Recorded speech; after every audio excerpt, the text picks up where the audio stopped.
Je m'appelle Martin Delorme, j'ai 72 ans et mon opération de la hanche, qui ne devait durer que 3 jours à la clinique, a fini par sauver la vie de ma femme, bien que d'une manière que je n'aurais jamais pu imaginer dans mes pires cauchemars.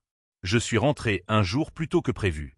Le chirurgien, un homme aux mains fermes et au sourire professionnel, m'avait assuré que l'intervention s'était déroulée à la perfection et que je récupérais plus vite que des hommes ayant la moitié de mon âge. Je voulais faire une surprise à Carole. J'ai pris un taxi depuis la clinique, refusant l'ambulance, et j'ai remonté avec raideur l'allée de pavés inégaux de notre simple maison de banlieue en Meulière, cette demeure modeste où nous avions vécu pendant 40 ans. Je n'avais pas appelé notre fils Damien. Je voulais voir l'expression de joie pure sur le visage de Carole. La maison était silencieuse, mais ce n'était pas un silence paisible, c'était le silence lourd et oppressant d'une tombe scellée. Une odeur faible mais distincte, aigre et écœurante, m'a frappé dès que j'ai ouvert la porte d'entrée en chêne verni. C'était l'odeur indubitable de la maladie, de l'air vicié et de la négligence. « Carole !» ai-je appelé, ma nouvelle hanche me lançant une douleur aiguë alors que je me déplaçais maladroitement dans le couloir sombre. Je suis rentré plus tôt. Le silence était absolu, brisé seulement par le tic-tac de l'horloge comtoise. Je suis entré dans notre chambre à coucher et je l'ai trouvée. Ma femme depuis 45 ans, Carole, gisait dans le lit conjugal. Ses yeux étaient clos, sa peau avait pris une teinte gris cire terrifiante, comme du vieux parchemin. Ses lèvres étaient gercées, sèches au point de saigner. Un verre d'eau trônait sur sa table de chevet, cruellement placé à quelques centimètres à peine hors de portée de ses doigts tremblants. Le plateau repas que j'avais préparé avec soin avant de partir pour l'hôpital, celui que Damien était censé lui donner et renouveler, était toujours sur la commode, intact, la nourriture pourrissant lentement sous le film plastique. Elle se mourait. Elle mourait de déshydratation et de faim dans sa propre maison. « Carole !» ai-je hurlé, me jetant en avant, la douleur chirurgicale instantanément oubliée par l'adrénaline de la terreur. J'ai saisi sa main. Elle était glacée. Elle a émis un gémissement si faible qu'il a à peine fait vibrer l'air de la pièce. Où était Damien? Il habitait à 10 minutes de là, dans un appartement moderne que nous avions aidé à financer. Il m'avait promis, juré sur tout ce qu'il avait de plus cher, qu'il s'occuperait d'elle chaque jour, qu'il passerait matin et soir pour l'aider à manger et à prendre ses médicaments contre la maladie de Parkinson. Ma main tremblait violemment alors que je sortais mon téléphone de ma poche. Je devais appeler le SAMU, le 15, immédiatement, mais l'écran s'est allumé directement sur l'application de réseau social que j'utilisais rarement, restée ouverte par inadvertance. Et là, sous mes yeux, s'affichait une nouvelle publication de Damien, mise en ligne il y a 1 heure à peine. C'était une photo de lui, mon fils de 45 ans, levant une coupe de champagne millésimée sur le pont d'un yacht luxueux. Il était à Marbella, en Espagne. À côté de lui, son beau-père riche et arrogant, Grégoire Adler, souriait de toutes ses dents blanchies. La légende sous la photo m'a poignardé le cœur plus violemment qu'aucune lame n'aurait pu le faire. Enfin, je mérite une semaine loin de mes vieux pathétiques. L'air a quitté mes poumons. Mon fils. Mon propre fils. J'ai regardé Carole s'éteindre à petit feu à cause de ses vacances méritées. Mon pouce a plané au-dessus de l'icône d'appel d'urgence, mais je n'ai pas appuyé. La rage qui m'a envahi était si froide, si pure, qu'elle en devenait presque clarifiante, balayant la panique pour laisser place à une détermination d'acier. J'ai fait défiler mes contacts jusqu'à un numéro enregistré simplement sous la lettre H. « Monsieur Henry », ai-je dit, ma voix ne tremblant plus, trouvant une autorité que je n'avais pas utilisée depuis 2 décennies. « Activez tout. Priorité médicale absolue. Code rouge. Maintenant. » 10 minutes plus tard, la rue tranquille de notre banlieue ne résonnait pas du bruit des sirènes hurlantes, mais du bourdonnement discret de l'efficacité totale. Une ambulance privée banalisée, le genre de véhicule d'intervention rapide qui n'apparaît sur aucun registre public des services de secours, s'est garée dans mon allée. Elle était suivie de près par une berline noire blindée aux vitres teintées. Une équipe de spécialistes en traumatologie privée, et non les pompiers de la ville, s'est précipitée dans la maison avec un équipement de pointe que je n'avais pas vu depuis ma dernière visite sur une base militaire sécurisée. Ils ont stabilisé Carole, leurs mouvements étaient précis, chirurgicaux, efficaces et silencieux. Alors qu'il l'emmenait sur un brancard sophistiqué équipé de moniteurs portables, Monsieur Henry est sorti de la berline. Il était immaculé dans un costume sur mesure à 5 000 €, une oreillette discrètement nichée dans son oreille. Il a regardé l'humble maison de banlieue avec un détachement professionnel, puis il m'a regardé, moi. « Monsieur, nous avons surveillé la situation comme demandé. Damien est au sommet Adler à Marbella. Devons-nous intervenir immédiatement là-bas? » Non, ai-je dit en regardant l'ambulance disparaître au coin de la rue, emportant la seule chose qui comptait pour moi. Laissez-le profiter de sa semaine. Laissez-le se sentir victorieux. Je veux qu'il croie qu'il a tout à gagner.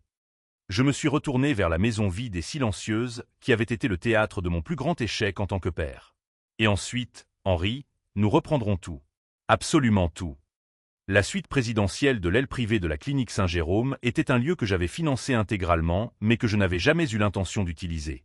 Elle était insonorisée, sécurisée par biométrie, et à des années-lumière de la vie que j'avais prétendu mener pendant 40 ans. Carole dormait. Une voie intraveineuse faisait doucement couler des fluides vitaux dans son corps meurtri, ramenant une très faible touche de rose sur ses joues creusées. Monsieur Henri se tenait près de la baie vitrée qui surplombait toute la métropole parisienne scintillante. Le docteur Évrard, mon médecin privé depuis 30 ans, est entré dans la chambre, le visage grave, presque gris. Il tenait une tablette affichant les courbes médicales de Carole. « Martin », a-t-il dit, se dispensant des formalités habituelles vu la gravité de l'heure. « J'ai besoin que tu comprennes la chronologie exacte ici. Sa fonction rénale était tombée à 12%. Ses électrolytes étaient catastrophiquement bas. Ce n'était pas le cas d'une femme de 70 ans oubliant de boire un verre d'eau pendant un après-midi chaud. Je me suis préparé, agrippant les accoudoirs de mon fauteuil. Dis-moi tout. C'était, au minimum, 72 heures de négligence totale. Pas de nourriture, pas d'eau. Quiconque était responsable de ces soins n'a pas simplement oublié. Ils l'ont intentionnellement laissé mourir. Henri a parlé sans se retourner de la fenêtre, sa voix calme comme la mort.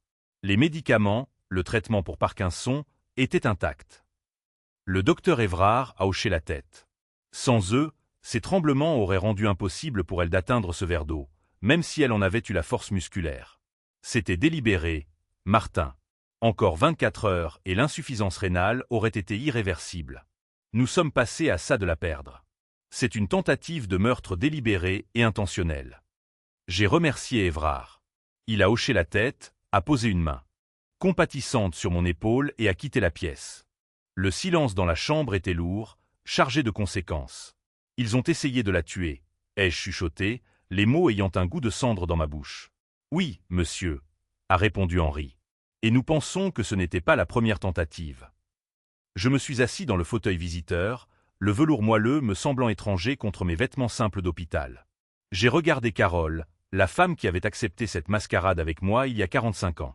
Lorsque j'ai vendu Système Oracle, la société d'analyse de données et de cloud computing que j'avais bâtie à partir de rien dans un garage poussiéreux, je l'ai fait discrètement. J'ai quitté les conseils d'administration, les milliards, le pouvoir absolu. J'étais fatigué de ce monde de requins. Je voulais que mon fils, Damien, grandisse normalement. Je voulais qu'il soit un homme bon, pas l'héritier arrogant et titré d'un homme riche. Alors, j'ai créé une fiction, Martin Delorme, professeur d'histoire à la retraite. Carole Delorme, infirmière à la retraite. Nous vivions dans notre modeste maison de départ. Nous conduisions une voiture vieille de 10 ans. Nous vivions sur une pension fixe. C'était un test, une expérience de 45 ans pour voir quel genre d'homme mon fils deviendrait sans l'influence corruptrice de la richesse illimitée. Et alors que j'étais assis là, les résultats de mon expérience étaient horriblement clairs. Je me suis souvenu d'il y a 6 mois, la chute accidentelle de Carole dans les escaliers. Nicole, ma belle-fille, avait été là. « Oh, Martin !» avait-elle dit, ses yeux grands ouverts avec une fausse sympathie.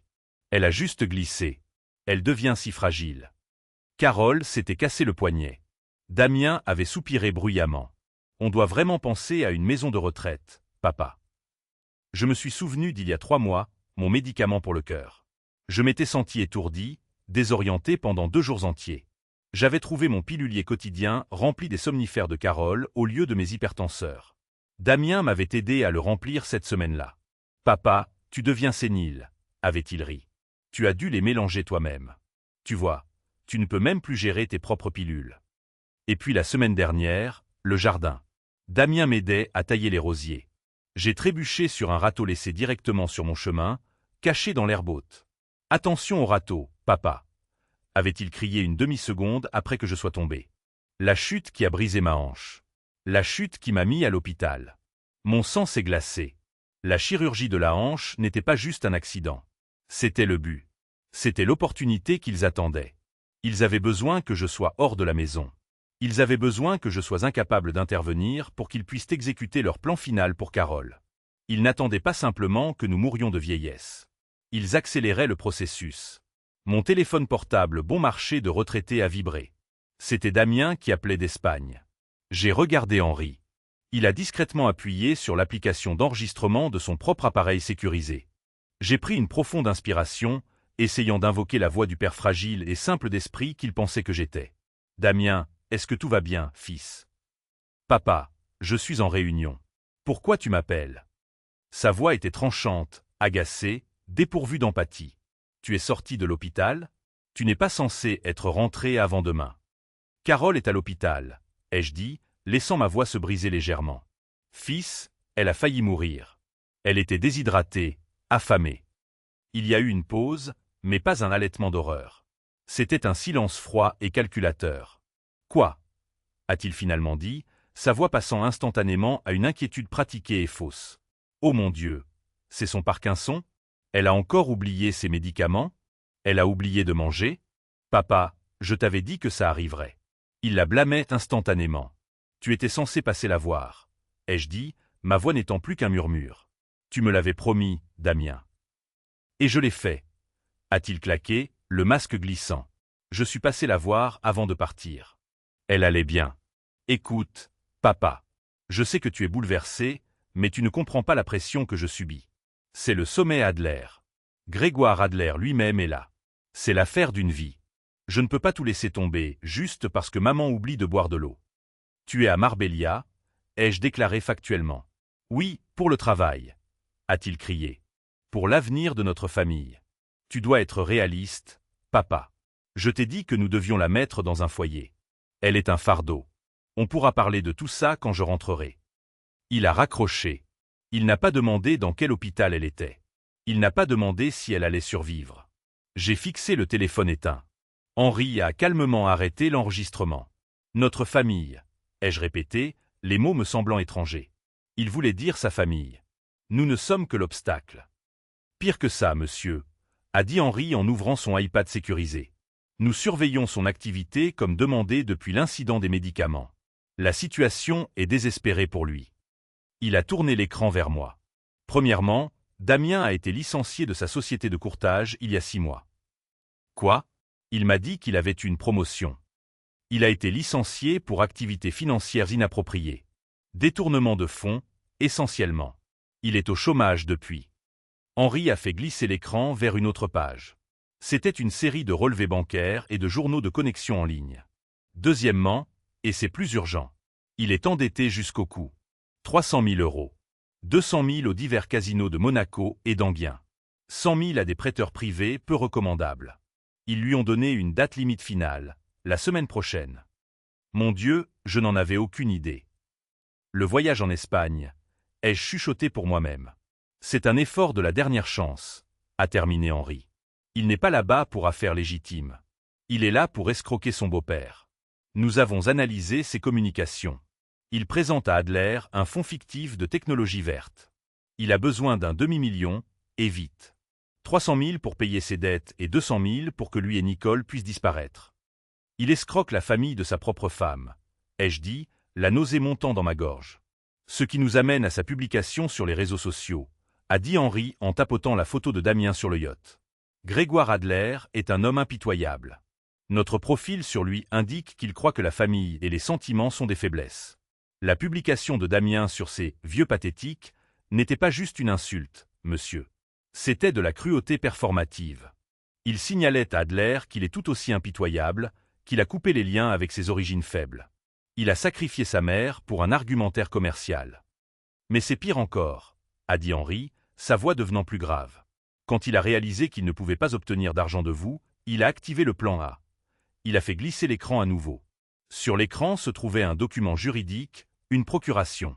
Ma signature était grossièrement imitée au bas de la page. Il a essayé de demander un prêt viager hypothécaire inversé sur votre maison la semaine dernière. Il prévoyait de drainer la valeur de la maison et de vous laisser avec la dette. Mais la banque ne m'a jamais contacté. Parce que nous l'avons bloqué, a dit Henri simplement. Notre équipe juridique à la banque commerciale Keystone, que vous possédez comme vous le savez, a signalé la signature comme frauduleuse.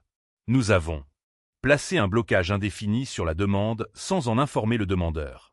Il croit que c'est simplement un retard administratif. J'ai regardé Henri, puis ma femme endormie.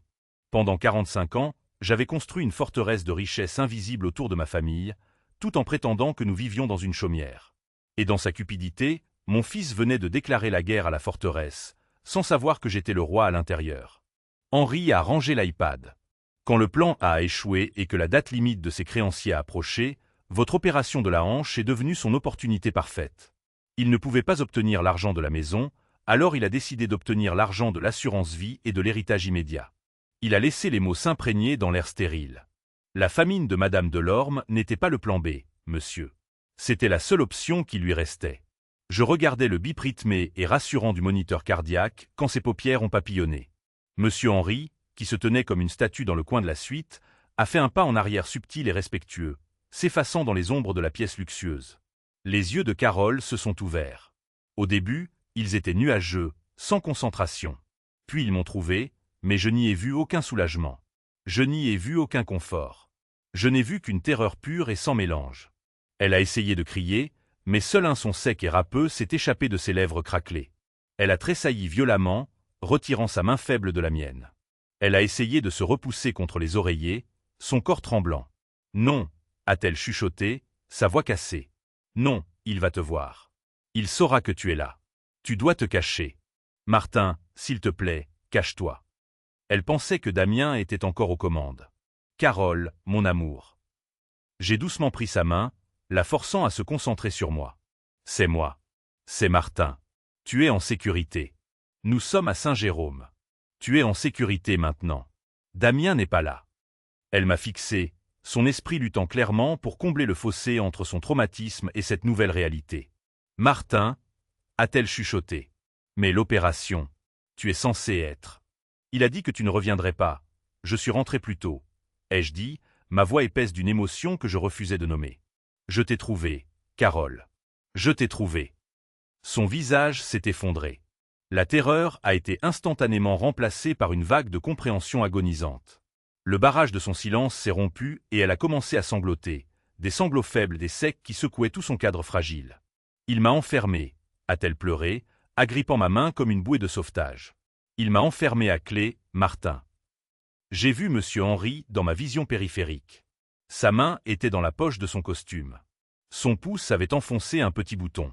L'enregistreur audio numérique était actif. « Dis-moi tout » ai-je dit en caressant ses cheveux fins et emmêlés. « Dis-moi exactement ce qui s'est passé après mon départ pour l'hôpital. » Elle a fermé les yeux comme si rejouer le cauchemar était un effort physique insupportable. « Il était si gentil au début » a-t-elle chuchoté. « Damien, il est venu juste après ton départ. Il m'a apporté du thé. Il m'a dit qu'il s'occuperait de tout. Il a dit qu'il passerait me voir 3 fois par jour. Il l'a promis. » Elle a pris une inspiration tremblante, les moniteurs bipant en réponse à son agitation. « Le premier jour, il est venu. Il a apporté la nourriture que tu avais laissée. Mais il était agité. Il était constamment sur son téléphone, chuchotant dans le couloir, en colère. Et le deuxième jour, je l'ai incité doucement. Il n'est pas venu, a-t-elle pleuré. J'ai attendu toute la journée, Martin. Le verre d'eau. Il était vide à midi. Je l'ai appelé.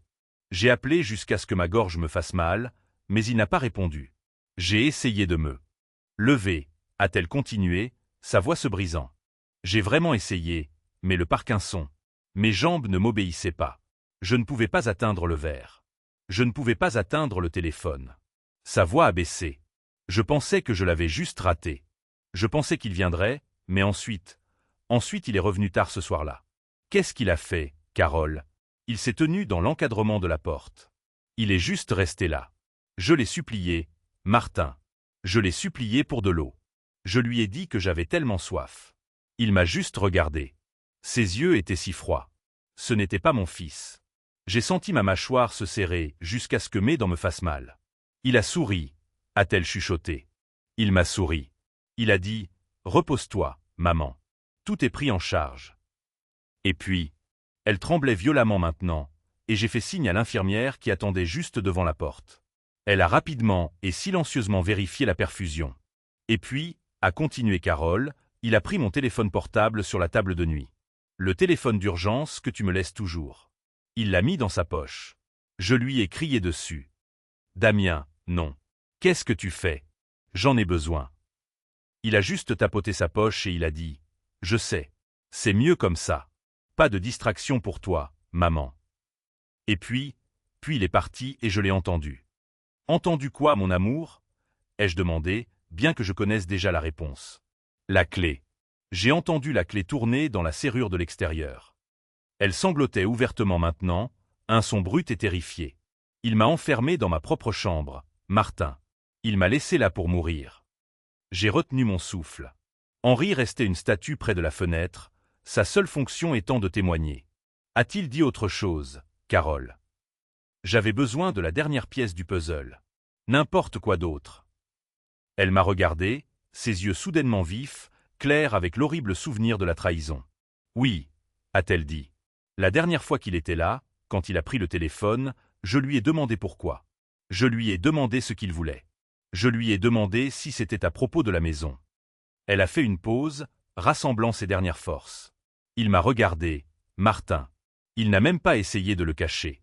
Il a dit, si papa ne me donne pas la maison, alors je la prendrai d'une autre manière. Sa voix est tombée à un murmure à peine audible, imitant la froideur de notre fils. Tu iras dans une maison de retraite. Papa devra payer pour ça, et je prendrai le reste. Les mots ont flotté dans l'air stérile de la chambre. Ce n'était pas juste un meurtre pour l'héritage. C'était un plan complexe et stratifié. Utiliser la mort de sa mère comme levier, me forcer à liquider la maison pour payer une maison de retraite qu'elle ne verrait jamais, puis réclamer les actifs restants.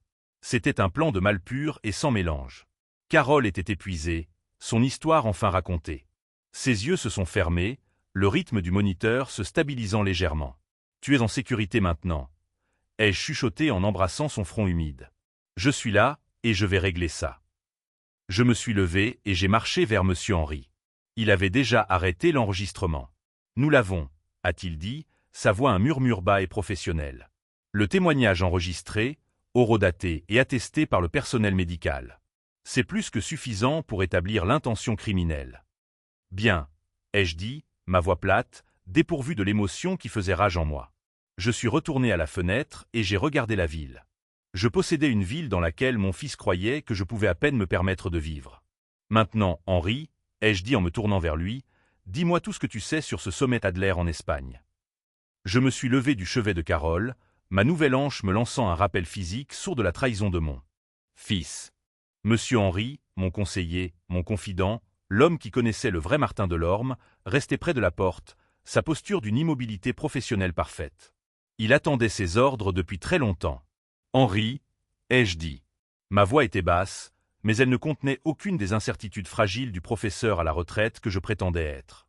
C'était la voix qui avait construit Système Oracle à partir d'une start-up de garage pour en faire une puissance mondiale. L'expérience est terminée.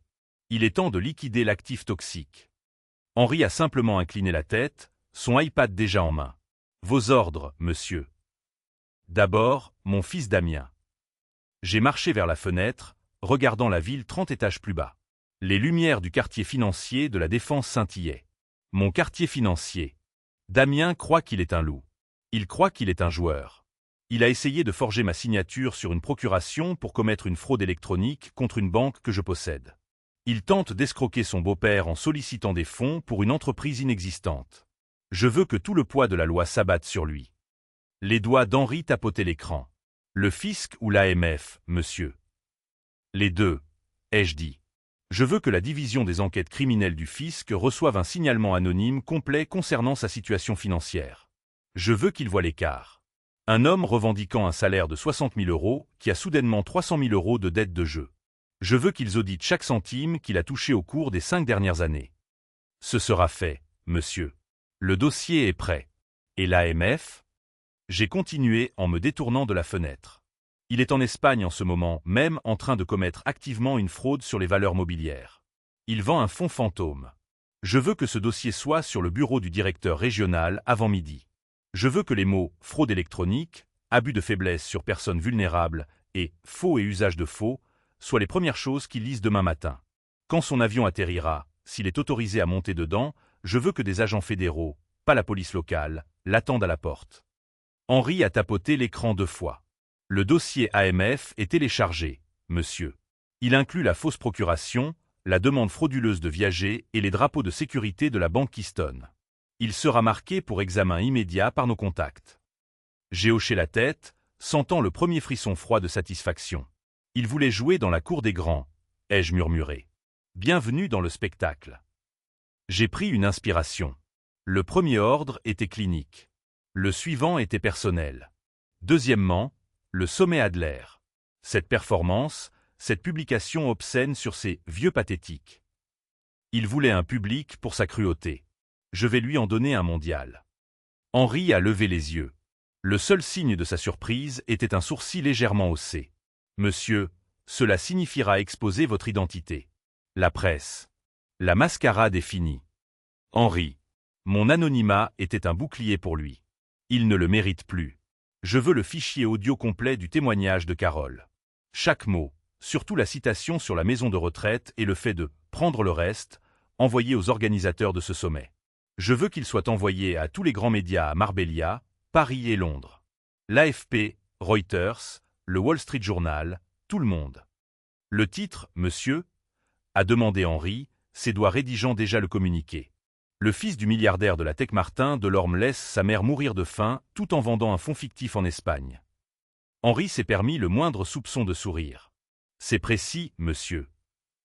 Je veux plus. Envoyez-leur le rapport médical du docteur Évrard détaillant la déshydratation aiguë et l'insuffisance rénale de Carole. Envoyez-leur la preuve de la dette de jeu de 300 000 € de Damien. Envoyez-leur la photo de ses réseaux sociaux, le champagne, le yacht, le sourire, côte à côte avec une photo de ce lit d'hôpital. Je veux que Grégoire Adler voie ses alertes s'allumer sur son téléphone alors que mon fils est encore debout sur cette scène. Je veux que chaque investisseur potentiel dans cette salle sache qu'il écoute un homme qui a essayé d'assassiner sa propre mère pour de l'argent de poche. Le communiqué frappera les fils de presse européens avant minuit, heure de Madrid. A dit Henri. Ce sera une histoire mondiale avant le petit déjeuner ici. Bien. Damien voulait être impitoyable comme Adler. Il voulait couper les liens. Parfait. Je vais les couper pour lui avec un chalumeau. Je me suis assis dans le fauteuil. La douleur chirurgicale dans ma hanche, momentanément oubliée, a été remplacée par l'énergie vive des concentrés d'un PDG lors d'une OPA hostile. Et enfin, Henri, Grégoire Adler. L'homme que mon fils idolâtre, l'homme qui lui a appris que la famille est une faiblesse. Dis-moi ce que nous avons sur lui. Cette fois, le sourire d'Henri était authentique. C'était le sourire d'un prédateur qui a coincé sa proie. Monsieur Adler est un cas spécial, monsieur. Comme vous le savez, notre banque privée à Zurich, celle qui s'occupe des clients spécialisés, gère son portefeuille depuis 5 ans. Je me suis souvenu d'Adler, le magnate de l'immobilier self-made. Il était venu nous voir par le biais de plusieurs sociétés écrans il y a 5 ans. Il était surendetté, désespéré de liquidité pour s'étendre sur le marché asiatique. Il a un prêt croisé garanti par l'ensemble de son empire mondial, a continué Henri, sa voix douce comme de la soie. 200 millions d'euros. Il croit que son prêt est auprès d'un consortium suisse standard. Il n'a aucune idée que le consortium est une holding détenue par vous. Vous êtes, et avez été depuis 5 ans, son seul créancier. Je me suis penché en avant. C'était mieux que dans mes souvenirs. Les conditions, Henri. Dis-moi les conditions. Standard pour la plupart, sauf pour une petite clause sur mesure. Notre équipe juridique est célèbre pour la clause 11B, la clause d'intégrité réputationnelle. Nous l'appelons souvent la clause de moralité. Continue. Elle stipule, a dit Henri en savourant les mots, que si l'emprunteur, M. Adler, est trouvé engagé ou sciemment associé à des activités jugées frauduleuses, criminelles ou moralement faillites, le prêteur se réserve le droit d'exiger le remboursement intégral et immédiat du prêt de 200 millions. Un sourire lent et froid s'est répandu sur mon visage. Sciemment associé à, ai-je répété. Comme s'afficher publiquement avec un homme qui tente en ce moment même de l'escroquer et qui vient d'être accusé de manière crédible d'avoir tenté d'assassiner sa mère. Cela semblerait correspondre parfaitement aux critères, monsieur. Damien est allé en Espagne pour obtenir l'argent d'Adler. Ai-je songé? Au lieu de cela, je pense que je vais prendre tout l'argent d'Adler. L'homme que Damien idolâtrait. Il sera en faillite demain matin. J'ai regardé Henri. Il attendait. Passe l'appel, Henri. Henri n'a pas utilisé son iPad. Il a sorti un téléphone satellite crypté élégant de sa poche. Il a composé un numéro unique. Ici Henri, a-t-il dit, sa voix nette. Exécutez le protocole 11B sur le dossier client Adler. Oui, immédiatement. Liquider tous les actifs pour recouvrement. Il a écouté un moment, puis a hoché la tête. Merci. Il a raccroché et a remis le téléphone dans sa poche. C'est fait, monsieur. Le dossier AMF a été téléchargé. Le communiqué de presse est programmé, et le monde financier de M. Adler cessera d'exister dans environ 10 minutes.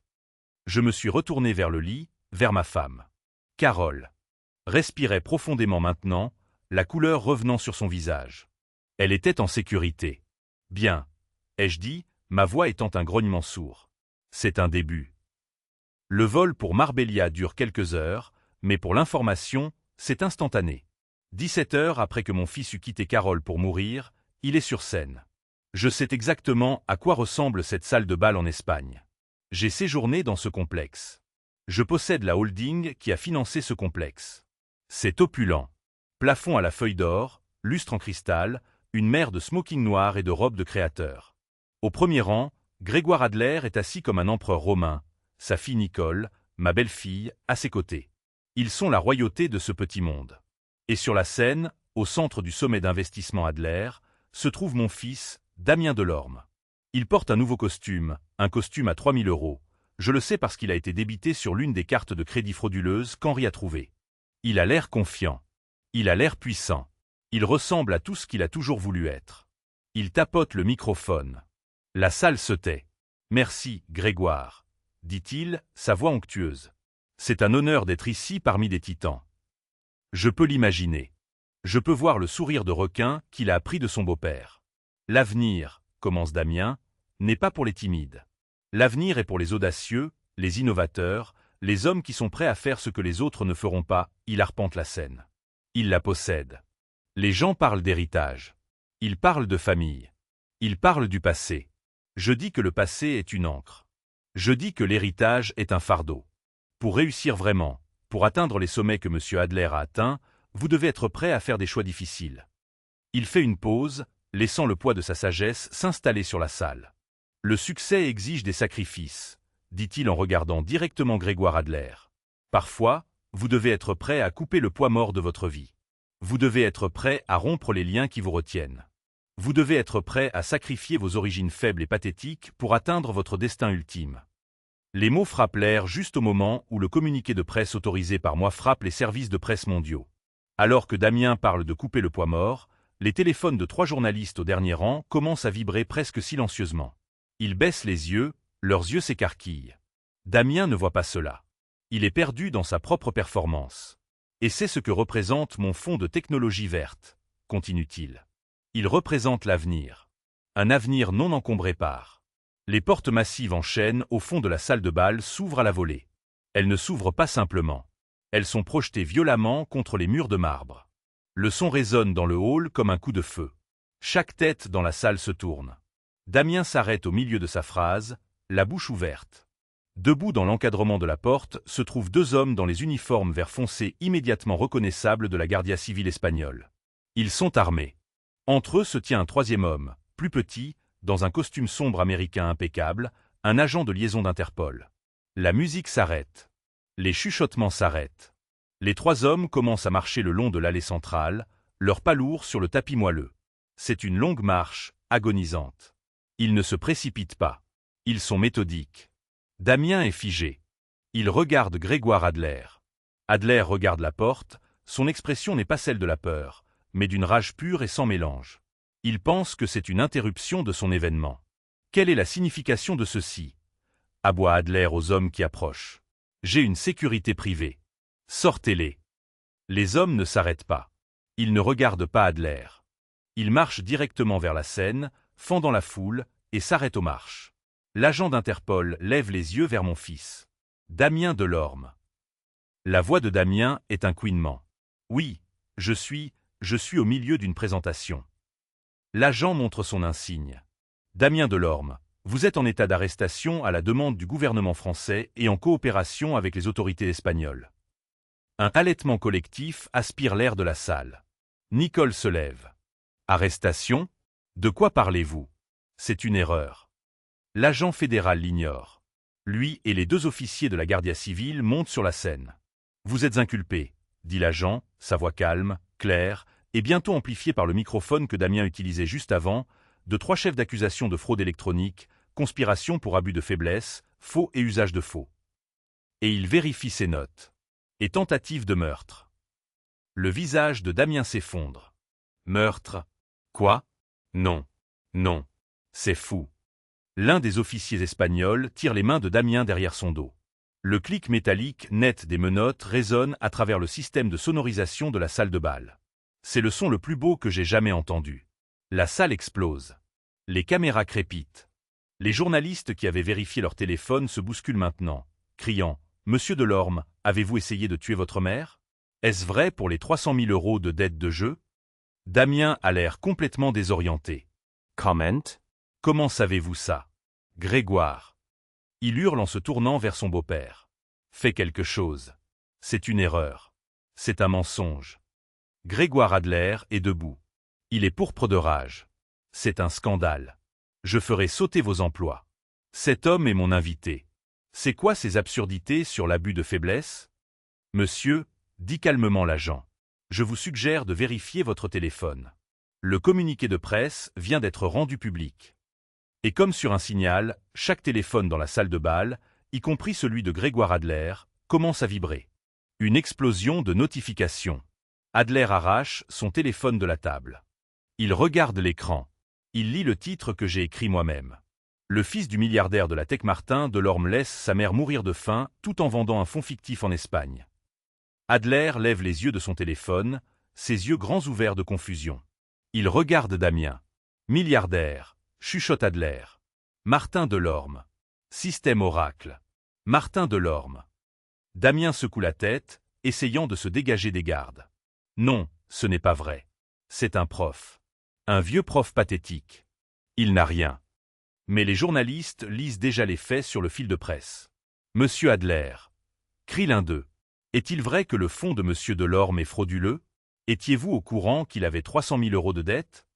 Adler recule en trébuchant, regardant Damien avec une nouvelle horreur naissante. Il réalise qu'il n'était pas en train de former un protégé. Il se faisait arnaquer par un amateur désespéré et pathétique. Sortez-le d'ici, grogne Adler à la police. Sortez cet escroc de ma vue. Mais juste au moment où il le dit, juste au moment où Damien est poussé hors de la scène, le téléphone d'Adler sonne. Ce n'est pas un buzz de SMS. C'est une sonnerie. Une sonnerie cryptée spécifique. Adler regarde l'identifiant de l'appelant. Uric. Sa colère s'évanouit, remplacée par une peur froide. Il connaît ce numéro. Un instant, siffle-t-il à l'agent. Il répond à l'appel. Oui. Il écoute. Son visage, qui était pourpre de rage, devient d'un blanc crayeux et maladif. La main tenant le téléphone commence à trembler. Que voulez-vous dire? Dénoncer le prêt? Il écoute encore. Non, c'est impossible. Les 200 millions en entier? Maintenant? Pourquoi?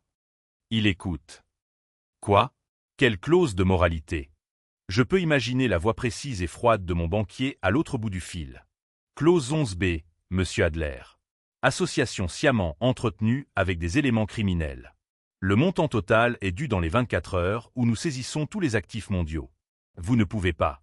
Hurle Adler dans le téléphone. C'est tout mon empire. C'est tout. Qui est-ce? Pour qui travaillez-vous?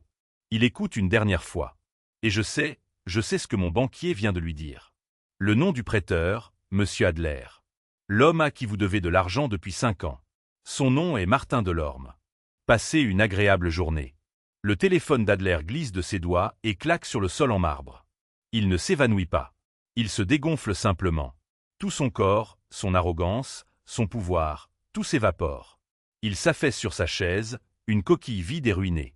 Damien, à mi-chemin de la porte, regarde cela. Il voit son beau-père, son sauveur, son idole, totalement détruit. Il voit les journalistes qui ont maintenant tourné leur caméra loin de lui et vers Adler, réalisant que c'est la plus grande histoire. Damien comprend enfin qu'il a tout perdu. Son sauveur est parti. Sa femme est ruinée. Son héritage était un fantasme. Il arrête de se battre contre les gardes. Il crie juste. S'éteint son animal brut de désespoir pur. « Grégoire, aide-moi » gémit-il alors qu'il le traîne hors de la salle de bal. C'était mon père, le vieux pathétique. Il m'a piégé. Il m'a fait ça. Grégoire Adler ne l'entend pas. Il fixe simplement le mur du fond, un homme qui vient de découvrir que les vieux pathétiques qu'il méprisait venaient de saisir sa vie entière. 2 hommes détruits en moins de 5 minutes. Tout cela par le simple acte d'un coup de téléphone. Le piège, Henri, était parfait. 3 jours. 72 heures depuis que j'ai vu mon fils, mon enfant unique, se faire traîner hors d'une scène menottée, hurlant mon nom comme une malédiction. Il a fallu à Nicole exactement 48 de ces heures pour liquider chaque actif qu'elle possédait. Elle a vendu l'appartement que son père lui avait donné. Elle a vidé ses fonds de fiducie. Elle a vendu les bijoux qu'elle portait. Tout cela juste pour payer la caution astronomique de plusieurs millions d'euros pour ramener Damien en France avant son extradition. Il n'était pas à leur appartement de luxe, qui était déjà en cours de saisie par les créanciers de Grégoire Adler. Il n'était pas chez un avocat. Il venait ici, chez moi. J'avais insisté là-dessus. Carole et moi n'étions pas dans le luxe stérile de la suite d'hôpital. Nous les attendions dans la modeste maison de banlieue qu'ils méprisaient tant. Je voulais que cette confrontation ait lieu ici, dans ce salon simple avec le canapé à fleurs fanées et le tapis usé. Je voulais qu'ils soient entourés par la pauvreté, qu'ils tenaient en tel mépris lorsque la vérité finale et écrasante s'abattrait sur eux. Carole était assise dans son fauteuil préféré, une couverture matelassée sur ses genoux. Elle n'était plus la femme mourante et fragile du lit d'hôpital. Ses yeux étaient vifs. Le Parkinson était maintenant correctement médicamenté, mais c'était plus que cela. Une colère calme et juste lui avait donné une force que je n'avais pas vue depuis des années. Elle ressemblait à une impératrice assise sur un trône simple.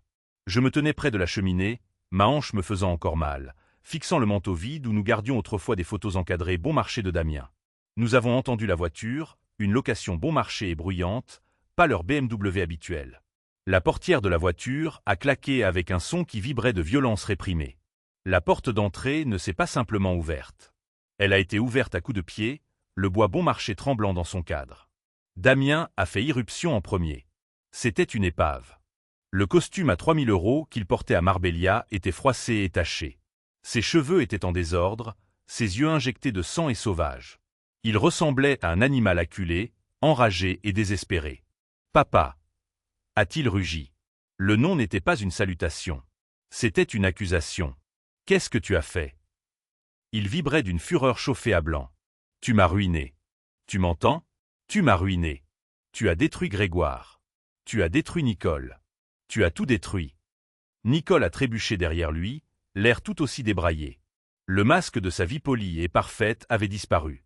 Son maquillage avait coulé à force de pleurer. Ses extensions de cheveux coûteuses étaient emmêlées. C'était une femme qui venait de voir son monde entier et son avenir liquidé. Elle m'a regardé et sa rage était différente de celle de Damien. Ce n'était pas la rage d'un fils trahi.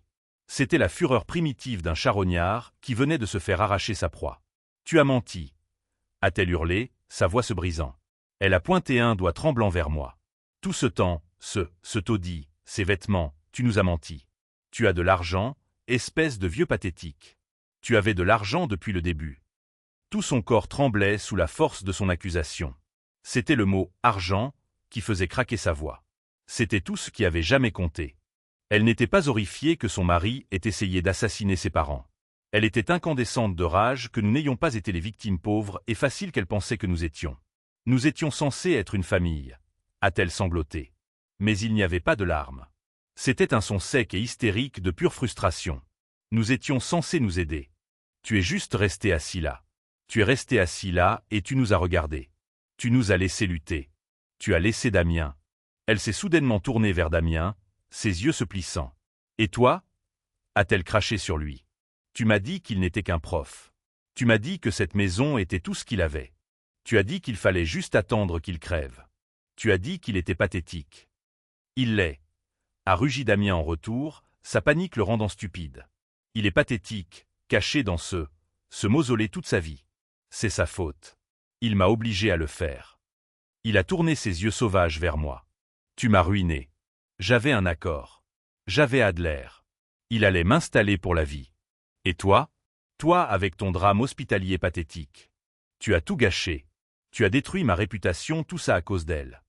Il a fait un pas, pointant un doigt tremblant vers Carole, vers sa mère, la femme qu'il avait systématiquement et calmement laissé mourir de soif. Tout ça parce qu'elle était trop paresseuse pour aller se chercher un verre d'eau. C'était ça. C'était la ligne rouge.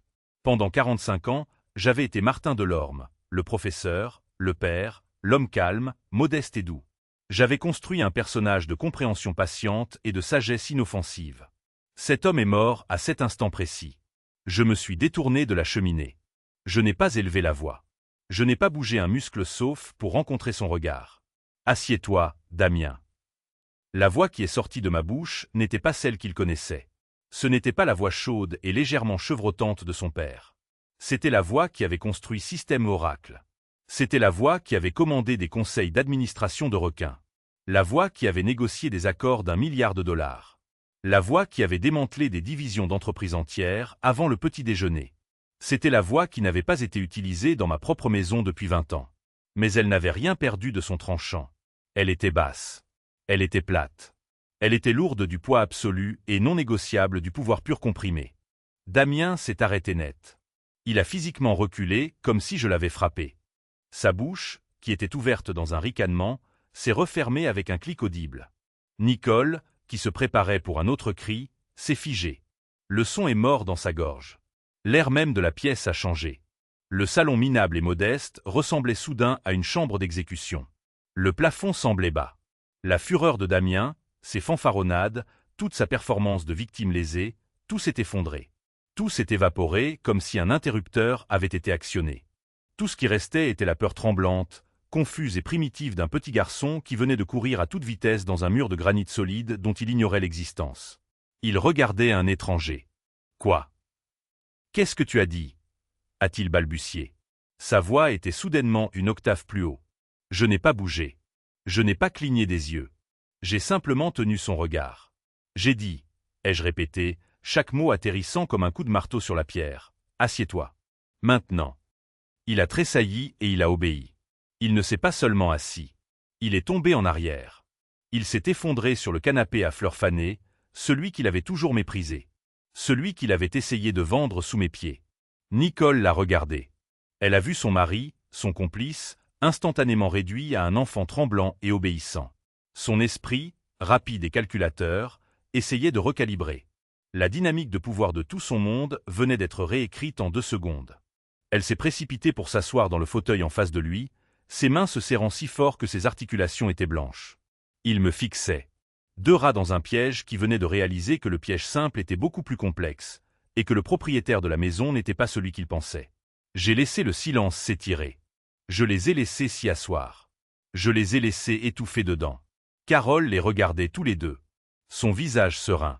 Elle n'était plus la victime. Elle était le juge. Enfin, Damien a parlé, sa voix un murmure rauque et terrifié. « Papa, c'est quoi ça ? Qui es-tu » Il me fixait, mais il ne me voyait pas. Il voyait l'étranger qui venait de parler. Il cherchait mon visage, essayant de trouver le professeur d'histoire fragile et simple d'esprit qu'il avait dominé pendant la dernière décennie. Il n'a trouvé personne qu'il reconnaissait. Nicole était rigide. Elle était la plus intelligente. Elle était celle qui travaillait dans la finance. Son esprit courait, essayant de connecter les points. « Damien, de quoi parle-t-il » a-t-elle sifflé. « Qu'est-ce qui se passe » Avant que je puisse répondre, un nouveau son est entré dans la pièce. Une toux calme et polie. Elle venait de l'encadrement de la porte de la cuisine. Damien et Nicole ont tous deux sursauté, leur tête claquant vers le son. Ils pensaient que nous étions seuls. Ils ont toujours pensé que j'étais seul. Monsieur Henry est entré dans le salon. Il n'était pas habillé comme un visiteur. Il était habillé dans son uniforme, un costume gris foncé impeccable qui coûtait probablement plus cher que la voiture de Damien. Il tenait un petit plateau en argent. Sur le plateau, il n'y avait ni café ni thé. Il y avait un iPad et un petit enregistreur audio numérique. Damien l'a fixé, sa confusion luttant contre son arrogance déclinante. « Qui diable êtes-vous, le jardinier ? C'est quoi ça ? » « C'est Monsieur Henry, ai-je dit calmement. Il gère mes affaires. Nicole a laissé échapper un rire court et sec, mais cela ressemblait plus à un aboiement d'hystérie. « Affaires » a-t-elle craché. « Quelles affaires ? Tu es un professeur retraité vivant d'une pension. Qu'est-ce qu'il gère, ton chèque mensuel de la Sécu ?»« Quelque chose comme ça, » a répondu Henry, sa voix froidement neutre. Il est passé devant eux et a placé le plateau sur la table basse. Il les a regardés avec le désintérêt poli d'un homme regardant un relevé financier. « Défectueux. Vous étiez tous les deux si bouleversés à votre arrivée, » a dit Henry. « Vous ne nous avez pas donné la chance de vous offrir des rafraîchissements ou de vous faire écouter ceci. » Il a tapoté l'enregistreur numérique. Le silence de la pièce a été brisé non pas par un bruit fort, mais par leur propre voix. C'était l'enregistrement d'il y a 3 semaines, celui qu'Henri avait capturé grâce au dispositif de sécurité que je lui avais fait installer après l'incident des médicaments. C'était leur conversation sur le plan B. D'abord, la voix de Nicole, tranchante et avide, il ne signera pas la procuration. Le vieux est têtu. La banque, ma banque, a bloqué la demande de prêt. La voix de Damien, la voix de mon fils, remplie d'impatience, alors nous devons accélérer le plan B. Mon opération de la hanche est la couverture parfaite. Pendant que je suis à l'hôpital, on s'occupe d'elle. On la fait disparaître. Le visage de la vraie Nicole dans mon salon avait pris la couleur de la cendre. Enregistrement vocal de Nicole, disparaître. Damien, c'est risqué. C'est sale. Enregistrement vocal de Damien, pas si elle est sénile. C'est simple. On arrête juste d'aider. C'est une vieille femme fragile avec Parkinson. Combien de temps peut-elle tenir sans ses médicaments ou sans eau? 3 jours. 4. Le temps que papa rentre, il trouvera sa femme confuse et sénile morte dans son lit. Une tragédie. Il aura le cœur si brisé. Il signera tout ce qu'on lui mettra sous le nez, y compris les papiers pour se faire interner lui-même. Henri a appuyé sur le bouton stop.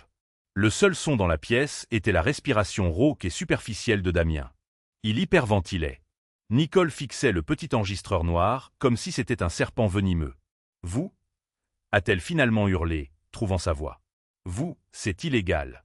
Vous nous avez enregistrés. Nous vous poursuivrons. C'est une violation de la vie privée. » Cet enregistrement a été fait dans ma maison, Nicole. Les jeux corrigés doucement. Dans la cuisine où mon conseiller avait placé des mesures de sécurité parce que nous savions déjà que vous étiez une menace. « Conseiller » a-t-elle craché le mot dégoulinant de venin. « Mesures de sécurité ? Qui vous croyez-vous être ? Vous êtes un vieil homme pathétique dans une vieille maison pathétique. Vous n'avez rien. Vous n'êtes personne. » Je l'ai regardé. Je l'ai vraiment regardé pour la première fois. J'ai vu l'ambition bon marché, le besoin désespéré d'être supérieur, la façade fragile qu'elle avait construite. « Tu as raison sur une chose, » ai-je dit, ma voix coupant à travers son hystérie montante. « Je suis vieux. » J'ai fait un pas en avant. Damien a reculé de peur. Mais je ne suis pas pathétique et je n'ai pas rien. J'ai laissé les mots flotter. Vous pensiez être si intelligent, n'est-ce pas? Toi, Nicole, une analyste junior dans une firme de second rang. Toi, Damien, un courtier au chômage noyé sous les dettes de jeu essayant d'arnaquer sa propre famille. J'ai secoué la tête, un sentiment d'immense tristesse froide m'envahissant. Vous pensiez déjouer un professeur d'histoire à la retraite. J'ai fait une pause, les laissant sentir le changement. Vous n'essayez pas de voler une maison à 500 000 € à un retraité, Damien. Vous essayez d'escroquer et ensuite d'assassiner la femme du fondateur et président retraité de Système Oracle. Damien a juste fixé le vide. Son visage était blanc. Le nom ne signifiait rien pour lui. Il était trop ignorant pour avoir jamais lu un journal économique. Mais Nicole savait. Son corps est devenu complètement, anormalement immobile. Ses yeux, grands ouverts d'une horreur inimaginable, se sont verrouillés sur mon visage. « Oh » a-t-elle chuchoté. Sa voix était mince, un tout petit fil de son. Système Oracle. Non, c'est impossible. Le fondateur il est anonyme. C'est un reclus. Son nom est. Elle s'est tue. Son esprit financier vive-volait, connectant des points qu'elle n'avait jamais vus auparavant. Le nom, l'âge, la retraite. Et j'ai vu le moment exact où le calcul s'est terminé dans son cerveau. J'ai vu le moment où elle a trouvé le nom qu'elle cherchait. Martin Delorme. Sa tête a pivoté vers Damien. Le regard sur son visage n'était pas juste un choc. C'était une réalisation profonde, agonisante, bouleversante de l'ampleur de leur erreur.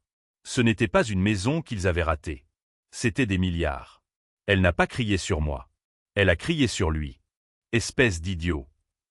Elle s'est jetée sur lui sur le canapé, ses mains griffues, ses ongles polygriffant son visage. Espèce d'idiot absolu et stupide. Elle le frappait, martelant sa poitrine, hystérique. Tu m'as dit qu'il n'était rien. Tu m'as dit qu'il était pathétique. Tu es le fils de Martin Delorme. Et toi, tu as essayé de voler sa maison. Damien, abasourdi, prenait juste les coups, ses bras levés pour se protéger. Je ne savais pas. Comment pouvais-je savoir? C'est juste papa.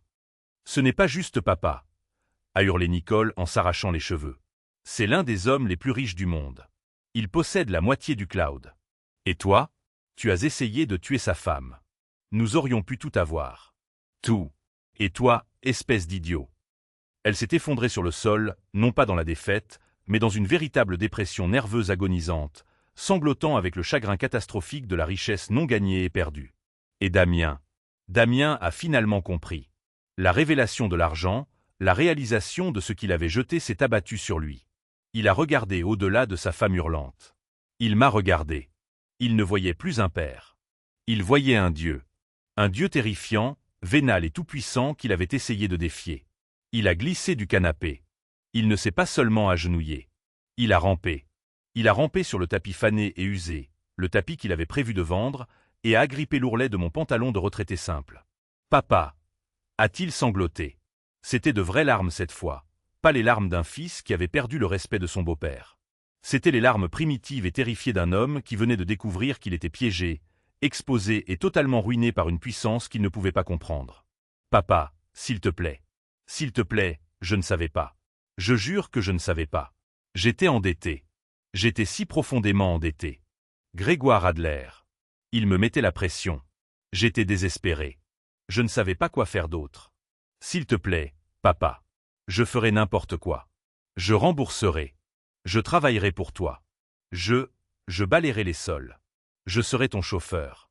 N'importe quoi. S'il te plaît. Ne les laisse pas m'emmener en prison. S'il te plaît, papa. Je t'aime. Je suis désolé. Je suis tellement désolé. J'ai attendu. Je l'ai laissé pleurer. Je l'ai laissé mendier. J'ai laissé le son de ses sanglots pathétiques remplir la pièce, un contrepoint au gémissement hystérique de Nicole. Puis j'ai parlé. Ma voix était calme, mais elle coupait le bruit comme un rasoir. « Lève-toi, Damien. » Il a tressailli à la froideur. Il a levé les yeux, son visage un masque de larmes et de morve.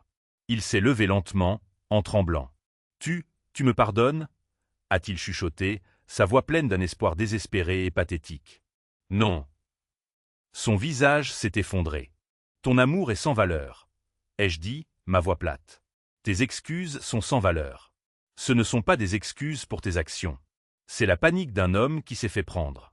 Tu n'es pas désolé pour ce que tu as fait. Tu es désolé que je ne sois pas le pauvre vieillard que tu pensais que j'étais. » Je l'ai regardé. Mon fils, mon plus grand échec. Tu avais le choix. Tu as toujours eu le choix pendant 45 ans. Quand tu te noyais dans les dettes, tu aurais pu venir me voir. Tu aurais pu venir voir ton père, le professeur d'histoire, et tu aurais pu dire « Papa, j'ai échoué. J'ai fait des erreurs. J'ai besoin d'aide. » Je me suis approché, assez près pour qu'il puisse sentir le froid irradier de moi. Et sais-tu ce que j'aurais fait, Damien? Je t'aurais aidé. J'aurais payé tes dettes. Je t'aurais tout donné parce que je suis ton père. Son visage s'est tordu dans une nouvelle agonie plus profonde. L'agonie du « et si ». La réalisation de sa véritable erreur. Mais tu ne l'as pas fait. J'ai continué, ma voix impitoyable. Tu n'es pas venu demander de l'aide. Tu es venu pour voler. Et quand voler était trop difficile, tu as décidé de tuer. J'ai laissé ce mot flotter dans l'air entre nous. Tu n'as pas juste essayé de tuer une vieille femme fragile. Tu as essayé de tuer ma femme. Tu l'as laissée seule dans une chambre pour mourir de soif.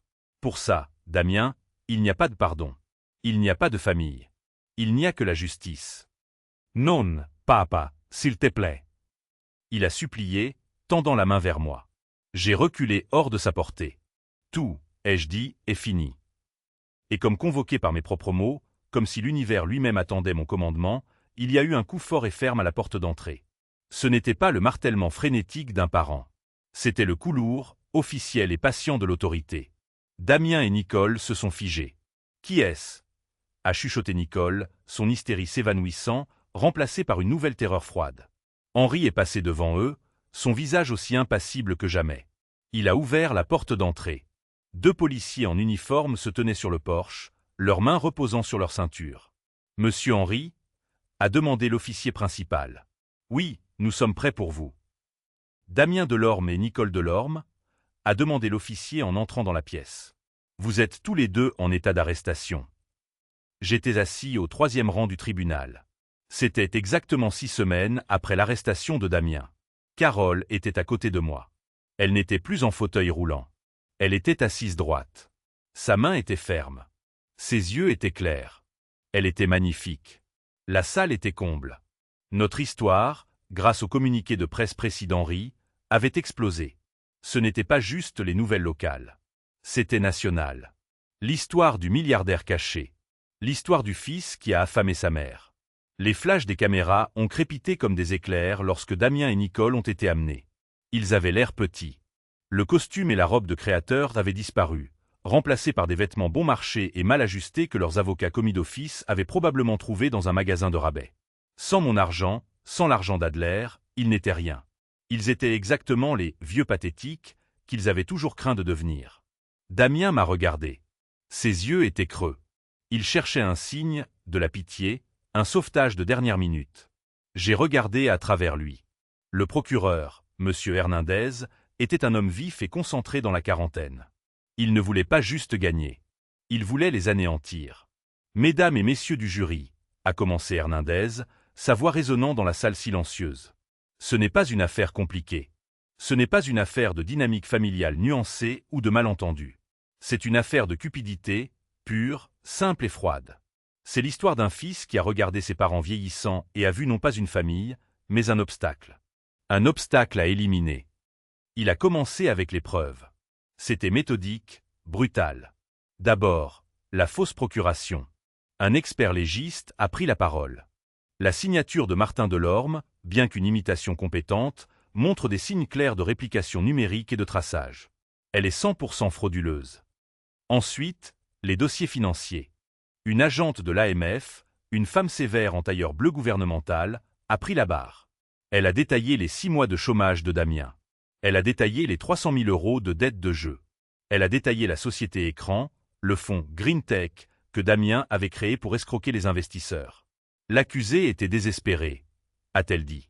Il avait 0 revenu et faisait face à une date limite stricte des créanciers. La demande de viager sur la maison de ses parents, déposée avec la fausse procuration, était son premier mouvement. L'avocat de la défense a essayé d'objecter. Objection. C'est un assassinat de caractère. C'est le mobile, votre honneur, a contré Hernandez doucement. Et ce sont des faits. Rejeté, a dit le juge. Puis Hernandez a diffusé l'audio. Mon salon a rempli les enceintes du tribunal. La voix de Nicole, tranchante et avide, on s'occupe d'elle. On la fait disparaître. La voix de Damien, la voix de mon fils, froide et impatiente. Combien de temps peut-elle tenir sans eau? 3 jours. 4. Le temps que papa rentre, il trouvera sa femme confuse et sénile morte dans son lit. Une tragédie. Il aura le cœur si brisé. Il signera tout. Une femme dans le box des jurés, une grand-mère elle-même, a mis sa main sur sa bouche, ses yeux remplis de larmes de rage. J'ai regardé Damien. Il fixait ses mains. Mais Hernandez n'avait pas fini. Il a appelé son témoin vedette.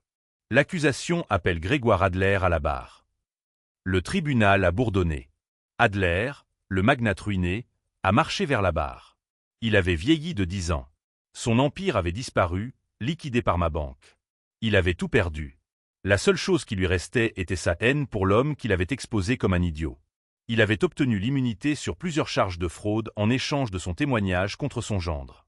Monsieur Adler, a dit Hernandez. L'accusé Damien Delorme a-t-il déjà discuté de ses parents avec vous? Adler a regardé Damien.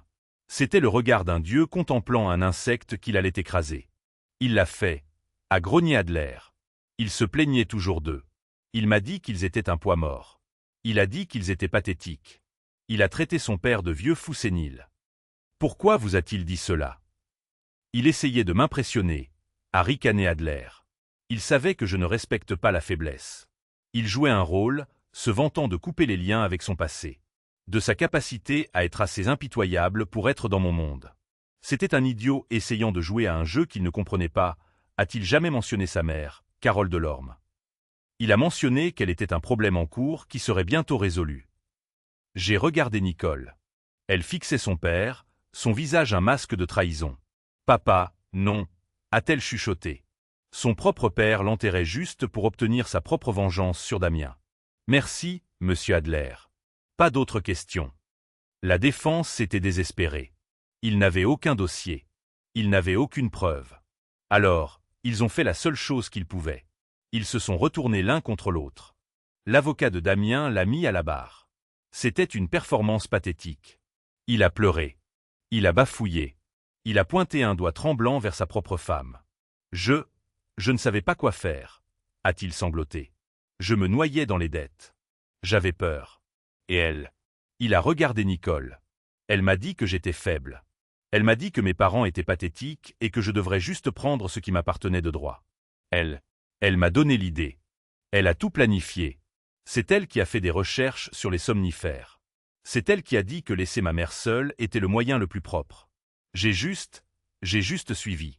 J'avais peur d'elle. Nicole s'est levée si vite que sa chaise s'est renversée en arrière sur le sol. Menteur, a-t-elle hurlé, sa voix résonnant. Espèce de ver lâche et menteur. Silence, a crié le juge. Madame Delorme, asseyez-vous ou vous serez tenue pour outrage à la cour. Puis c'était son tour. Son avocat, voyant que sa cliente venait d'être jetée sous le bus, a appelé Nicole à la barre. Le masque était tombé. La fausse héritière polie avait disparu. Tout ce qui restait était du venin. Il ment, a-t-elle dit, sa voix froide et morte. Chaque mot. C'est lui qui était obsédé par leur argent. C'est lui qui se plaignait chaque jour qu'il ne voulait pas juste mourir et lui laisser la maison. C'est lui qui a planifié la chute dans le jardin. C'est lui qui a cherché combien de temps il faut à une personne âgée atteinte de Parkinson pour mourir de soif. J'étais juste d'accord avec lui. J'essayais d'être une épouse solidaire. C'était son plan. Il se déchirait, crachant chaque secret empoisonné, chaque ressentiment amer, exposant le cœur pourri de leur mariage pour que le jury le voie. Ils n'étaient pas une famille. Ils n'étaient même pas complices. Ils n'étaient que deux rats piégés dans un seau, grimpant sur le dos de l'autre pour échapper à l'inévitable. Et puis l'accusation a appelé son dernier témoin. L'accusation appelle Carole Delorme. Le tribunal est devenu silencieux. Carole s'est levée. Elle est passée devant Damien, devant Nicole sans un seul regard. Elle a été aidée à monter à la barre. Elle avait l'air fragile, mais ses yeux étaient comme de l'acier. Madame Delorme, a dit Hernandez, sa voix douce. Pouvez-vous dire à la cour ce qui s'est passé le deuxième jour où votre mari était à l'hôpital? Carole a regardé le jury. J'ai attendu, a-t-elle dit, sa voix claire et forte. J'ai appelé mon fils. J'ai appelé Damien. Je savais qu'il était censé venir. Il avait promis. Et le jour suivant, est-il venu? Il est venu tard le soir. Il s'est tenu dans l'encadrement de la porte de ma chambre. Je l'ai supplié, maître. Je l'ai supplié pour un verre d'eau. Je lui ai dit que j'avais tellement soif. Je pensais que je mourrais. Et qu'a-t-il fait, Madame Delorme? Il a souri. Il m'a dit, repose-toi, maman. Tout est pris en charge. Et ensuite, qu'a-t-il fait? Il a pris mon téléphone d'urgence sur la table de nuit. Il l'a mis dans sa poche. Et puis il est parti et j'ai entendu la clé tourner dans la serrure. Il m'a enfermé. La femme dans le box des jurés pleurait ouvertement maintenant. L'avocat commis d'office de Damien s'est levé, le visage pâle. Il savait qu'il devait essayer. Madame Delorme, vous avez la maladie de Parkinson. N'est-ce pas exact? Vous prenez plusieurs médicaments. N'est-il pas possible? N'est-il pas possible que vous ayez été confuse? Que peut-être vous ayez halluciné? Carole a détourné son regard du jury et a regardé pour la première fois directement son fils. Damien a rencontré ses yeux et il a tressailli comme si elle l'avait frappé. Carole a regardé l'avocat. « Ai-je l'air confuse pour vous ?» a-t-elle demandé. Je n'étais pas confuse. Je n'hallucinais pas. J'avais soif. Je mourais. Et je sais exactement qui a verrouillé cette porte. Elle a levé un doigt tremblant et élégant et l'a pointé directement vers Damien. C'était mon fils. Le fils que j'ai élevé. Le fils que j'aimais. L'avocat est resté là sans voix. Il a finalement réussi à chuchoter « Pas d'autres questions, votre honneur ». Le jury a délibéré moins de 3 heures. Il faut plus de temps pour choisir un jury que pour condamner mon fils. Nous étions tous debout lorsque le président du jury a lu le verdict. Sur le chef d'accusation de tentative de meurtre au premier degré, comment trouvez-vous l'accusé? Coupable. J'ai senti la main de Carole serrer la mienne. Ce n'était pas une pression de victoire. C'était un tremblement de perte finale et agonisante. Sur le chef d'accusation de conspiration pour fraude, coupable. Faux. Et usage de faux, coupable. Abus de faiblesse, coupable. Nicole était la suivante. Coupable. Coupable. La juge, une femme formidable nommée Alani Santos, n'a pas attendu une audience de condamnation séparée. Elle a procédé immédiatement. Elle a regardé Damien. Monsieur Delorme, a-t-elle dit, sa voix remplie d'une colère froide et précise. Vous n'avez pas simplement tenté de tuer. Vous avez tenté de tuer votre mère. Vous l'avez fait non pas dans un accès de passion, mais comme une décision d'affaires calculée et de sang-froid, pesant sa vie contre des vacances. Vous êtes un cancer pour la société. Je vous condamne à 30 ans de réclusion criminelle, assortie d'une période de sûreté des 2/3. Elle s'est ensuite tournée vers Nicole. Madame Delorme, vous étiez une participante active et volontaire. Vous avez regardé une femme mourir de faim, croyant que cela financerait votre style de vie. Pour votre rôle de complice dans ces crimes odieux, je vous condamne à 15 ans. J'ai entendu un son, un gémissement inhumain aigu. C'était Nicole. Elle s'est effondrée en hurlant, tirée vers le bas par les gardes. Damien n'a pas fait un bruit. Il s'est juste affaissé en avant, sa tête frappant la table de la défense avec un bruit sourd et lourd. C'était fini. 6 mois.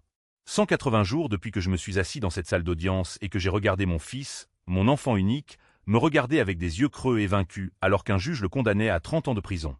L'air est différent ici. Dans les Alpes, en Haute-Savoie, le silence n'est pas le calme suffocant et malade de cette maison de banlieue. C'est un silence vivant, respirant, rempli du cri des aigles et du bruit du vent se déplaçant à travers les grands sapins. C'est notre maison, notre vraie maison, celle dont Damien n'a jamais soupçonné l'existence. Ce n'est pas un palais. Grégoire Adler l'aurait trouvé bien trop simple. C'est tout en lignes épurées, en cèdre chaud et en immenses baies vitrées qui brouillent la ligne entre le monde intérieur et le monde sauvage vert et bleu à l'extérieur. C'est une forteresse de paix construite pour la réflexion, pas pour l'ostentation. Carole est assise en face de moi. Elle n'est pas dans le fauteuil roulant qu'elle utilisait au tribunal.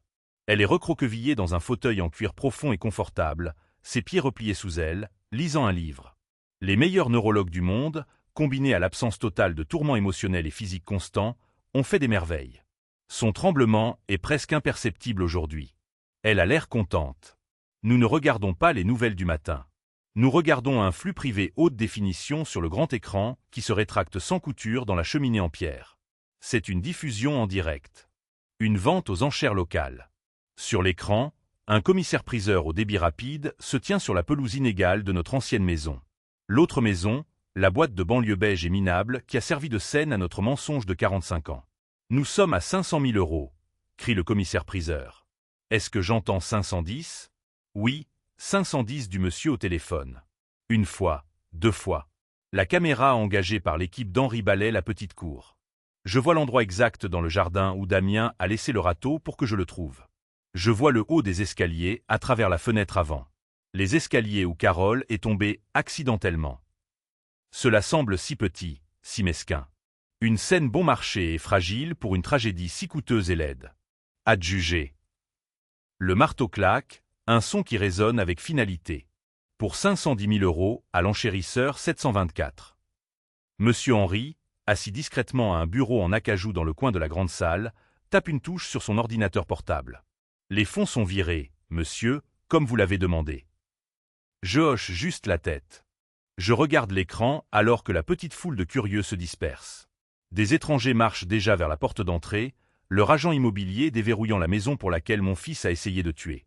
Ma vieille vie inspectée par de nouveaux propriétaires. Carole laisse échapper un long soupir lent. Ce n'est pas un son de tristesse. C'est un son de libération profonde, hélas. Elle pose sa tasse de thé. Je n'ai jamais aimé cette maison, dit-elle, sa voix parfaitement claire. Je la regarde. En toutes ces décennies où nous y avons vécu, jouant nos rôles, elle ne s'est jamais plainte une seule fois. Elle était la partenaire parfaite dans ma grande expérience folle. Elle semblait toujours froide, continue-t-elle, les yeux toujours sur l'écran. Même au milieu de juillet, c'était comme un costume, un rôle que je ne pouvais jamais enlever. Les murs étaient si fins. J'ai passé 40 ans de ma vie à m'assurer que ma tasse de café ne laisse pas de rond sur un comptoir en formica qui valait moins qu'un seul pneu de la voiture d'Henri. Elle détourne son regard de l'écran et me regarde directement, ses yeux vifs et sachants. C'était l'endroit où je devais faire semblant d'être petite. L'endroit où je devais regarder mon fils grandir, sachant que je lui mentais à chaque respiration. Je la détestais. Je laisse échapper un souffle que j'ai l'impression de retenir depuis un demi-siècle. Moi non plus, mon amour. Moi non plus. Je marche vers l'écran géant et appuie sur le bouton pour l'éteindre. L'image de la petite maison beige, le symbole de notre tromperie, disparaît, remplacée par un simple écran noir. Mais, dis-je en me retournant vers elle, elle a servi son but. Carole hausse un sourcil. Son but. C'était un filtre, dis-je en marchant vers la fenêtre, regardant le lac calme et honnête. C'était un test. Nous voulions voir ce que Damien deviendrait s'il croyait devoir gagner sa vie. Nous voulions voir si son caractère était assez fort pour exister sans le coussin de la richesse. Je secoue la tête, le goût amer familier de l'échec montant dans ma gorge. Il s'avère que la maison était l'appât parfait. Pour nous, c'était un accessoire. Mais pour lui et pour Nicole, c'était tout. C'était le grand prix. C'était l'héritage qu'ils attendaient, la seule chose qu'ils pensaient que nous avions. Je fais une pause, la véritable ironie agonisante de tout cela s'installant sur moi comme un linceul. Ils n'avaient aucune idée. Ils étaient prêts à détruire nos vies et les leurs pour une erreur d'arrondi. Pour ce que je gagne en intérêt avant ma première tasse de thé le matin. Carole se lève de son fauteuil et marche vers moi. Elle se tient à côté de moi et nous regardons le lac ensemble. Elle glisse sa main dans la mienne. C'est chaud, fort, réel. Ça nous a montré la vérité, Martin, chuchote-t-elle. Ça nous a montré ce qu'il y avait vraiment en lui. Et c'est mieux de savoir. Je hoche la tête. Oui, c'est mieux de savoir. Mon téléphone vibre silencieusement sur la table. Un texto d'Henri, enchère finalisée. Fonds transférés avec succès. La maison est partie. L'expérience est officiellement et enfin terminée. Le dernier lien avec cette vie a été rompu. Henri, j'appelle, ma voix stable. Oui, monsieur. Confirmez le transfert. Les 510 000 €. Envoyez-les directement à la Fondation Carole Delorme pour les victimes d'abus sur personnes âgées. Marquez-le comme le don inaugural. Tout de suite, monsieur. Je me tourne vers Carole. Viens, dis-je. Allons sur le ponton. Rentrons à la maison. La prison n'est pas Marbella. Je le sais parce que j'ai financé 3 études sur la réforme carcérale. Les murs ne sont pas à la feuille d'or. Ils sont en parpaing peint d'un beige terne et écrasant. C'est la nouvelle maison de Damien. Il y est depuis 6 mois. 6 mois depuis que le marteau est tombé. Durant ces 6 mois, je suis sûr qu'il a fait ce qu'il fait toujours. Calculer. C'est un joueur après tout. Il doit penser que j'ai gagné cette manche, mais que le jeu n'est pas fini. Il doit croire que je finirai par m'adoucir. Que le sang est plus épais que l'eau. Que lorsqu'il sortira, l'héritage, le vrai héritage dont il a maintenant connaissance, l'attendra. Il est, après tout, mon fils unique. Il est sur le point d'apprendre, enfin, que mon amour était conditionnel. Il était conditionnel à ce qu'il soit un être humain décent. Il a reçu la lettre aujourd'hui. Elle ne venait pas de moi. Je ne lui parlerai plus jamais.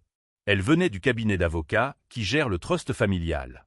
Elle a été remise par un gardien certifié. Je peux imaginer la scène. Il verrait l'enveloppe épaisse et coûteuse.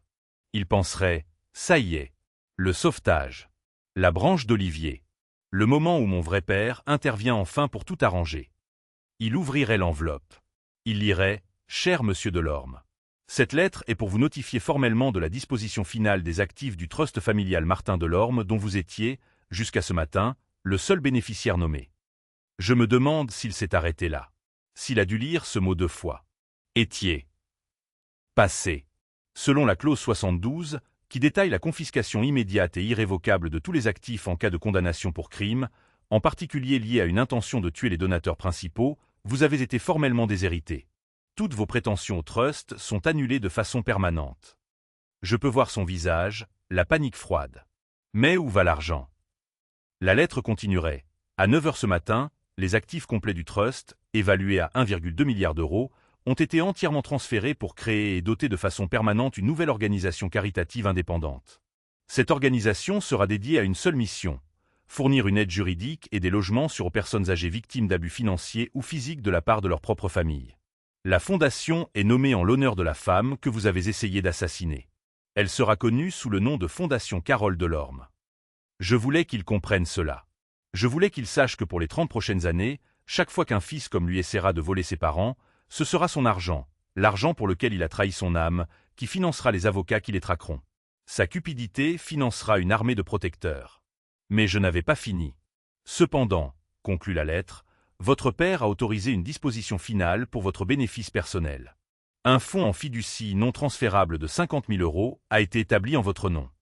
Je peux le voir, cette lueur d'espoir. 50 000. Il pourrait les utiliser pour la cantine, pour une protection. Ces fonds sont restreints, clarifie la lettre.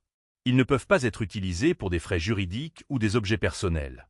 Les fonds sont désignés exclusivement pour l'inscription et l'achèvement de tout programme éducatif en prison et pour une thérapie psychologique obligatoire.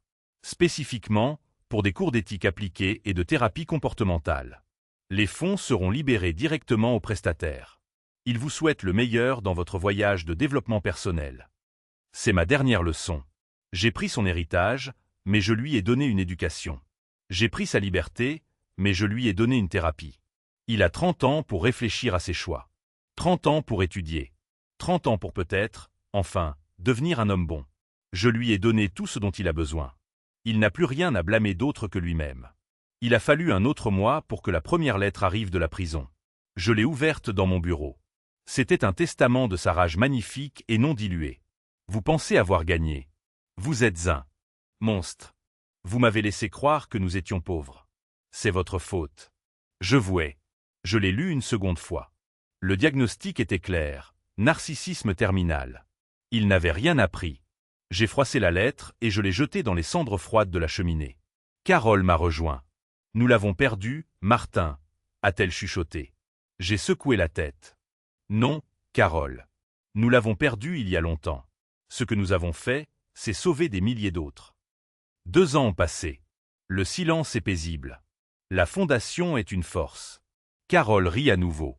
Une seconde lettre est arrivée la semaine dernière. Juste 2 mots, d'une écriture tremblante, je suis désolé. Je l'ai regardé longtemps. Était-ce vrai? Était-ce une stratégie? Peu importe. Je l'ai plié et rangé au fond d'un tiroir. Je suis sorti sur le porche. Le soleil se couchait sur le lac. Carole m'attendait avec du thé. J'ai pris sa main. Et pour la première fois de mes 74 ans, je me suis vraiment senti à la retraite. Cette histoire nous enseigne une leçon douloureuse. La vraie famille est construite sur la loyauté, pas le sang. La gentillesse sans limite n'est pas une vertu, c'est une permission. Parfois, la vérité la plus dure est le seul chemin vers la paix.